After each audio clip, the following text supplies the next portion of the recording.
포괄적 차별금지법이라는 것이 요즘 사회 논란이 되고 있습니다. 저는 그 법을 발의한 정의당 장혜영 의원의 제안 설명도 들어봤고 또 여러 의견을 들었는데, 이름은 차별을 금지한다, 좋은 포장을 하고 있지만 실제로 역차별을 조장하는 그런 내용에 있어서 많은 사람들이, 예수 믿는 사람뿐만 아니라 다른 사람들도 우려하고 있습니다. 우리는 성경의 가르침에 따라서 동성애를 옹호하고 신앙의 자유를 제한하는 그 나쁜 차별금지법을 반대합니다. 우리는 동성애자들을 미워하지 않고 그들도 사랑하고 구원받기를 원하지만 그 행위 자체는 성경에서 금하고 있기 때문에 반대하고 미워합니다. 그것은 가정을 파괴하고 교회를 무너뜨리고 사회적 혼란을 야기하는 악법이기 때문입니다. 우리는 성경이 금하는 것을, 우리 사회가 용납하는 것을 반대합니다. 그러나 그와 동시에 우리가 놓치지 말아야 할 것이 있습니다. 그것은 성경이 권하고 추천하고 명하는 것을 행하는 것입니다. 공경은 최상의 방어라는 말이 있죠. 우리가 참 사랑을 알고 그 사랑을 행할 때 잘못된 사랑이나 거짓된 사랑에서 벗어날 수 있습니다. 하나님께서 예수 그리스도를 통해서 우리에게 승리를 주십니다. 우리를 이기게 하십니다. 어떻게 이기게 하십니까? 첫째로 강한 자보다 더 강한 자가 되심으로 우리를 이기게 하십니다. 우리가 강한 자를 이기려면 더 강한 것이 필요합니다. 강한 자는 성경에 보면 영적으로 사탄이라고 볼 수 있습니다. 예를 들어서 사탄 마귀 귀신이 사람을 사로잡고 그 사람을 놓아주지 않으면 그 사람은 평생 귀신 들린 삶을 삽니다. 비정상적인 삶을 삽니다. 귀신에 사로잡힌 자를 풀어주려면 더 강한 자가 필요합니다. 하나님은 최고로 강한 분이십니다. 그 하나님께서 이 땅에 오셨습니다. 사람의 몸으로 이 땅에 오신 하나님을 우리는 예수님이라 부릅니다. 그 왕이신 하나님께서 명령을 하십니다. 악하고 더러운 귀신아, 내가 네게 명하노니 그 사람에게서 나오고 다시는 들어가지 말라. 그럴 때 귀신이 떠나가고 그 사람은 온전하게 되었습니다. 강한 자가 무장하고 집을 지킬 때는 아무도 그 집에 접근하지 못합니다. 그러나 더 강한 자는 그 집에 들어가서 그를 제압하고 심지어는 그를 쫓아내고 그 집을 차지하는 것입니다. 이것을 통해서 예수님이 말씀하신 것은, 예수님은 사탄 마귀 귀신보다 더 강하신 분이십니다. 그래서 사탄 마귀 귀신의 죄로 인해서 종노릇하는 인생을 더 강하신 주님이 사탄 마귀를 결박하고 거기에 사로잡혀 종노릇하는 인생을 능히 구원하실 수 있는 분임을 나타내 보여주셨습니다. 귀신도 그러한데 사람 왕을 오죽하겠습니까? 이 땅의 왕이나 권세 있는 자가 사람을 가두고 놓아주지 않습니다. 그러나 더 강하신 하나님의 역사하시면은 그 사람은 풀려나게 되는 것입니다. 그러므로 여호와를 의지하는 것이 고관들을 의지하는 것보다 낫다고 성경은 말합니다. 나는 약합니다. 나는 부족합니다. 아무 힘도 없습니다. 그러나 주님은 강하십니다. 주님은 능하십니다. 우리가 기도하면 하나님이 들어주십니다.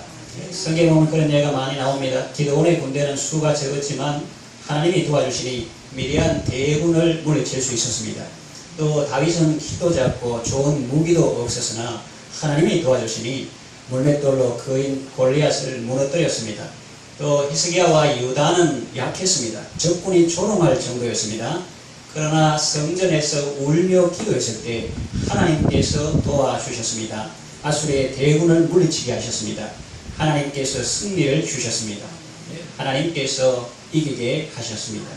우리 교회도 세상적인 안목으로 보면 대단한 것이 없습니다. 재산이 많은 것도 아니고 사람이 많은 것도 아닙니다.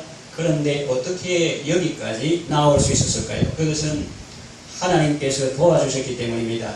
하나님께서 도와주셨기 때문에 가난도 이기고 절망도 이기고 죄악을 이기고 여기까지 나올 수 있었던 것입니다. 포괄적 차별금지법 단계가 있는데 발의되고 그다음 입법 예고되고 소위 통과하고 그런 본회의 상경에 이런 단계가 있습니다만, 그거 안 되게 우리가 기도하는데 한마디로 폐기하는 것, 그런 것도 마찬가지입니다. 우리의 실험은 혈과 육에 대한 것이 아닙니다. 정사와 권세와 이 어둠의 세상 주관자들과 하늘에 있는 악의 영들에게 대한 것입니다. 그들의 그 입법 시도를 보면 끊임없이 사람들을 악한 영들은 사람들을 사주해서 이 법을 제정하려고 시도하고 있습니다. 여러 번 반대에 부딪혔지만 결코 포기하지 않고 지금까지 계속 나오고 있습니다. 자유와 평등과 인권을 가장하여 사람들을 파멸의 길로 끌고 가려고 합니다. 동성애자들은 다른 사람들이 자기를 소수자로 불러주기를 원하며 사회적으로는 피해자 행세를 하고 있습니다만 그들은 소수가 아니며 막강한 조직과 힘을 가지고 오히려 전통적인 가치관을 가지고 있는 사람들을 압박하고 있습니다. 그들 중에는 모르고 그 일을 이렇게 하는 사람도 있으나 그들 배후에서 역사는 사탄막이 강하지만 하나님은 그보다 더 강한 분이십니다. 하나님께서 역사하시면 어둠의 세력들은 결박되고 거기에 사로잡혔던 사람들은 더 이상 마귀 종노릇하지 않게 될 것입니다. 그러니 여러분 낙심하지 말고 기도하며 하나님의 은혜를 구하시기 바랍니다. 세상에 강한 것이 많습니다. 얼른 보면 돈도 강해 보이고 권세도 강해 보이고 귀신도 강해 보입니다. 그러나 그런 것 때문에 낙심하거나 두려워하지 마십시오. 주눅들지 마십시오. 그것들보다 더 강하시고 가장 강하신 주님을 신뢰하십시오. 하나님이 예수 그리스도를 통해서 우리에게 승리를 주십니다. 두 번째, 하나님께서 우리를 이기게 하시는데 어떻게 하시는가? 아름다운 것보다 더 아름다운 것이 되심으로 우리를 이기게 하십니다. 사람이 아름다운 것을 보면 그 마음이 홀리게 됩니다. 그래서 어른들이 또 주변에 있는 사람들이 보지 마라, 하지 마라, 이 일에 집중해라 해도 잘 안됩니다. 왜냐하면 거기에 푹 빠져있기 때문입니다. 여성을 여신이라 부르며 심취하고 아름다운 경관을 천국이라 부르며 심취합니다. 자연에 심취하는 것은 그래도 어느 정도 봐줄 수 있습니다. 그러나 사람의 외모에 빠지면 심각합니다. 잠언에 보면 너는 색을 탐하지 말며 그 아름다운 눈꺼풀에 홀리지 말라. 음녀는 깊은 구렁이며 이방 여인은 좁은 함정이라는 말씀이 있습니다.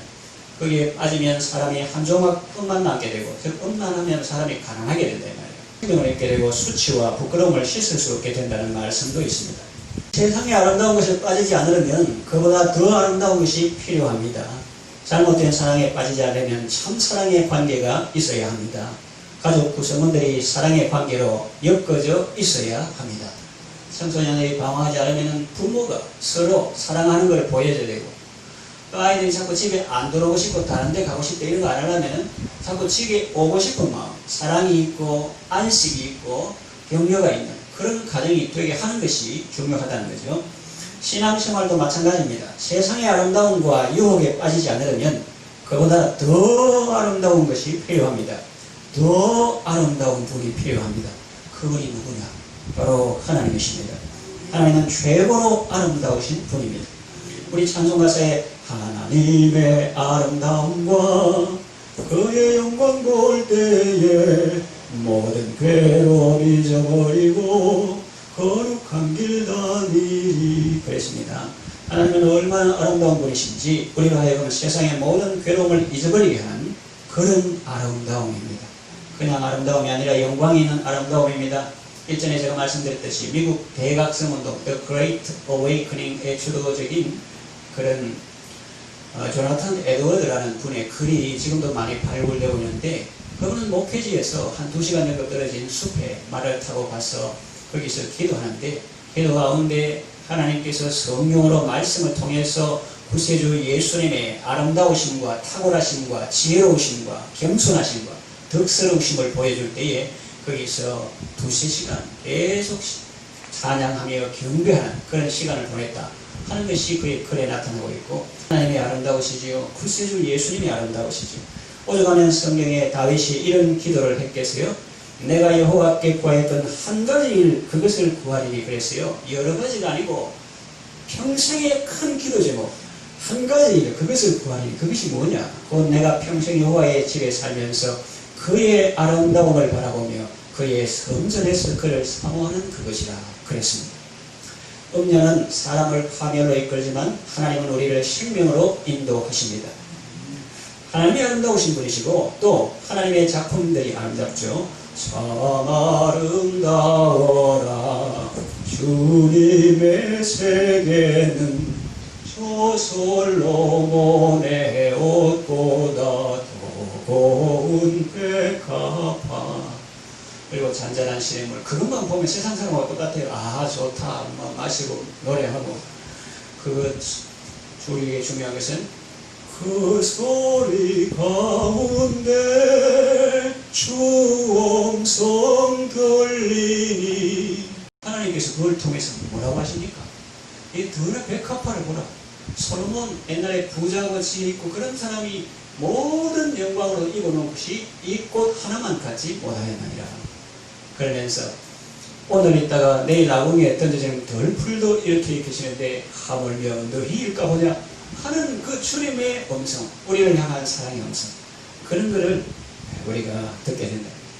그래서 우리가 아름다우신 하나님과 또 하나님의 창조하신 그런 피조물들, 이런 것, 그 맨날 모니터, 자판, 직업상 어쩔 수 없는 건 어쩔 수 없겠지만 그런 걸 줄이고 우리가 푸른 하나님, 또 자연, 가족들 얼굴, 이런 것을 가까이 하는 것이 좋고, 정말 아름다운 것을 가까이 하는 삶을 살 때 세상의 아름다움에 빠지지 않을 수가 있고 잘못된 사랑에서 벗어날 수가 있습니다.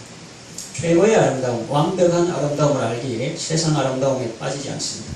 세상의 아름다움을 보고 기뻐 날뛰지도 않거니와 그런 것이 없다고 실망하거나 낙심하지도 않습니다. 그렇다고 그것을 무시하지도 않습니다.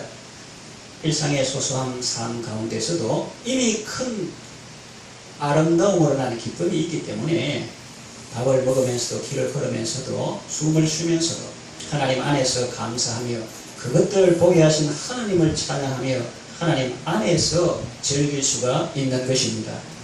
사람이 어떻게 그럴 수 있습니까? 그럴 수 있습니다. 하나님을 추구하는 사람은 능히 그럴 수가 있습니다. 하나님의 아름다움이 세상 아름다움을 작게 만듭니다. 하나님의 영광은 세상 영광과 비교할 수 없습니다. 최고로 아름다우신 주님 안에서, 그리고 그 영광 안에서 감사와 기쁨의 삶을 살아가시기를 바랍니다. 세 번째, 하나님께서 우리에게 이김을 주시는데 어떻게 이김을 주시는가? 즐거운 것보다 더 즐거운 것이 되심으로 우리에게 이김을 주십니다. 요즘은 재미, 쾌락 이런 것을 강조하는 시대입니다. 현대를 살아가는 사람들의 우상이지요. 그 교회 건강한 교회입니까? 말씀을 제대로 선포합니까? 성례가 집행되고 있습니까? 건징이 시행되고 있습니까? 이런 걸 안 물어요. 이런 거 안 묻고 쉬운 인사말로 뭐라 합니까? 그 교회 가면 재미있어요? 이럽니다. 근데 재미를 추구하는 건 좋으나 좋은데 재미를 붙여야 합니다. 악성 댓글을 다는 것이 즐겁다. 몰래 카메라 촬영이 즐겁다. 이것은 악취미입니다. 그런 것은 자신과 타인을 파멸시킵니다. 술 마시고 마약하고 육신의 쾌락을 즐기는 것은 덫과 같습니다. 거기에 걸리면 쉽게 빠져나오지 못합니다. 그러다가 잡아먹히죠. 사탄의 밥이 되는 것입니다.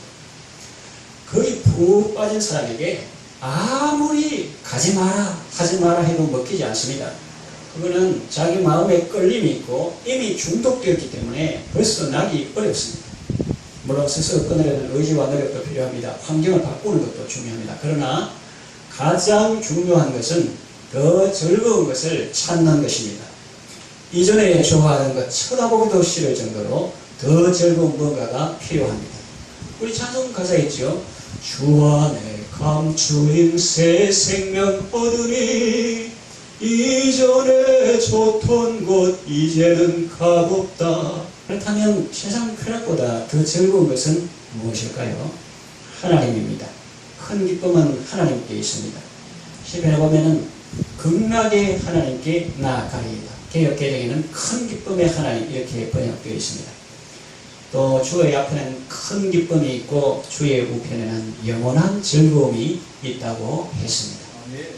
주님이 우리에게 큰 기쁨을 주십니다. 세상의 번세나 물질이나 쾌락이 주는 것보다 비교할 수 없는 큰 기쁨, 그리고 있다가 없어질 썩어질 기쁨, 부끄러움으로 귀결되는 그런 기쁨이 아니고 영원한 기쁨, 가치 있는 기쁨을 우리에게 주십니다. 주께서 내 마음에 두신 기쁨은 저희 곡식과 새 포도주가 풍성할 때보다 더합니다. 이렇게 시인이 노래했습니다. 이렇게 되면 먼저 눈이 바뀌어야 합니다. 사람이 바뀌어야 합니다. 그러니까 이 눈이 바뀌고 사람이 바뀐 사람은 정말 감사해요. 안 그런 사람은 자기는 벗어나고 싶은데 안 벗어나죠. 저 사람을 하나님께서 창조하신 사랑의 대상으로, 구원의 대상으로 보여야 되는데 자꾸 속된 말로 하면 여자로 보인단 말이에요. 그러면 이 눈이 바뀌어야 되는데 눈이 안 바뀌고 사람이 안 바뀌고 세상 사람은 그렇다 하시더라도 믿는 사람도 혹은 사역자도 자꾸 그렇게 보이니까 자기도 힘든 거예요. 그래서 이거를 주님 안에서 즐거움을 찾으면 눈이 바뀌어요. 자문에 보는 눈과 듣는 귀는 다 누가 지으셨다고요? 하나님께서. 뭐 눈 없는 사람 있나? 길에 가면 다 양, 귀 있고 눈 있고 다 있는데 그렇지 않습니다. 예수님께서도 비유 말씀 많이 하셨지만은 그 중요한 것이 뒤에 나옵니다. 귀 있는 자는 들을지어다. 귀 달렸다고 다 듣는 건 아니라는 거죠. 그래서 자문에 보는 눈, 듣는 귀 이것은 하나님께서 지으셨다 그랬습니다. 누구든지 그리스도 안에 있으면 새로운 피조물이라 그랬습니다. 새 피조물 되고 싶잖아요. 새로운 피조물. 그것은요, 달력이 넘어갔다고 해서 새해가 되는 것도 아니고, 떡국을 한 그릇 먹었다고 새해가 되는 것도 아니고, 나이가 먹었다고 해서 한 살 더 먹었다고 새해가 되는 것이 아니라, 성경 말씀처럼 누구든지 그리스도 안에 있을 때 새로운 피조물이 되고, 그때 비로소 새로운 삶을 살게 되는 것입니다. 우리는 이렇게 기도합니다. 주여 우리를 돌이키시고 주의 얼굴 빛을 비추사 우리로 구원을 얻게 하소서. 그렇게 기도하는 게 중요해요. 그러면 주님께서 사람을 바꿔주시고 시각을 바꿔주시면 그때 제대로 볼 수가 있는 것입니다.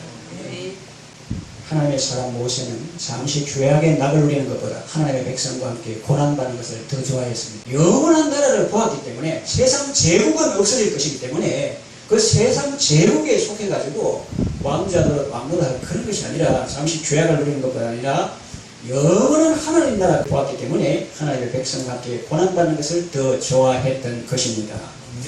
여러분의 즐거움은 무엇입니까? 세상의 즐거움입니까? 아니면 하나님이 주시는 즐거움입니까? 잠시 죄악의 낙을 누리는 것입니까? 아니면 하나님의 백성과 함께 고난받는 것입니까? 여러분, 가장 즐거운 여행길은 어떤 여행길입니까? 환경이나 거리보다는 누구와 함께 하느냐가 중요합니다. 비행기를 타고 가나 기차를 타거나 배를 타고 가나 거리가 얼마나 머냐 그런 것보다도 누구와 함께 가느냐가 중요합니다. 아무리 좋은 곳에 간다 해도 마음이 맞지 않는 원수 같은 사람과 함께라면 내내 불편하겠죠. 지옥이 따로 없을 것입니다. 그러나 고생 좀 해도 사랑하는 사람과 함께라면 정말 즐겁고 추억에 남는 여행이 될 것입니다. 낙이 아니고 고가 아닙니다. 주님과 함께라면 고도 낙이고 주님이 없다면 낙도 고인 것입니다. 주와 같이 길 가는 것 즐거운 일 아닌가? 그렇습니다. 주님과 같이 길을 가면 꽃이 피는 들판도 괜찮고 험한 골짜기로도 괜찮습니다. 왜냐하면 주님이 함께 하시기 때문입니다.